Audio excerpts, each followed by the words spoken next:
Ladies, I don't think gold diggers understand how they can really turn a man's heart of flesh into a heart of stone by using him.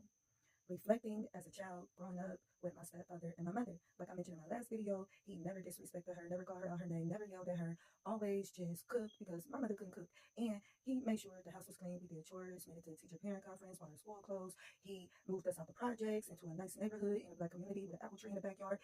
Not to mention, he even bought one of those full big Mario arcades that you put the quarter in for us. We was the only ones in the hood in the early 90s with one of those arcades.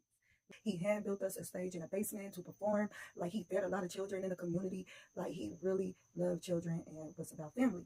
But when he moved in to my mother, it was just her looking out for a friend. His nephew burned down his home that, his father had left him. And my mother was telling us, this is my friend. He living here temporarily until his house get built. So he playing stepdaddy over here. He the biggest weed dealer there is in the hood, one of the biggest. So he got a lot of money. He don't have to work. He get extra income for his disability, and that's just that ghetto love. But like I said, to him, my mother was his woman, but to my mother, he was just a friend. But to my family, that was my mama's man. To the children, that was our stepfather. Like forget what she talking about, but she never slept with my stepfather. He slept in the bed every night alone. She slept on the couch. But this man paying all the bills, and he only get rewarded intimately on certain holidays and occasions. And that right there, I'm watching her play with his heart. And he don't have no kids. I asked my stepfather, we was like very close. So as a child, about 11, 12 years old, I'm asking him, why don't you have your own children? I'm under him all day. He's telling me, I was going to have a baby, but I got rid of it because I love your mother. As a child, I didn't really understand it. It was like a subconscious thing I did, but I didn't. But once I got to a mature age, it was like, oh, he done made her get an abortion from my mother.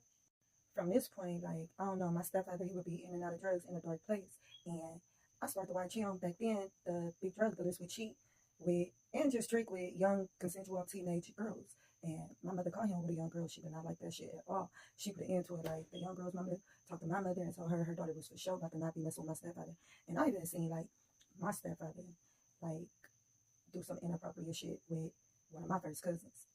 And her mama was firm on not leaving men around young girls, but always left her daughter at our house while she be with a man. And because of that, when my mom be at work, they be in a motherfucking room together. I ain't saying I seen them do some shit, but my intuition knew some shit.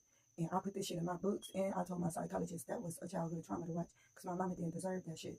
But she would be sneaking, cheating on him with the love of her life, acting like she at her friend's house. But my stepfather loved him in a way that she loved her creep, but her creep didn't love her in the same way that she loved him. And it was like, that was the same way my stepfather felt about her, how she felt about her creep. It was crazy, y'all. That's why you shouldn't play with a man's heart.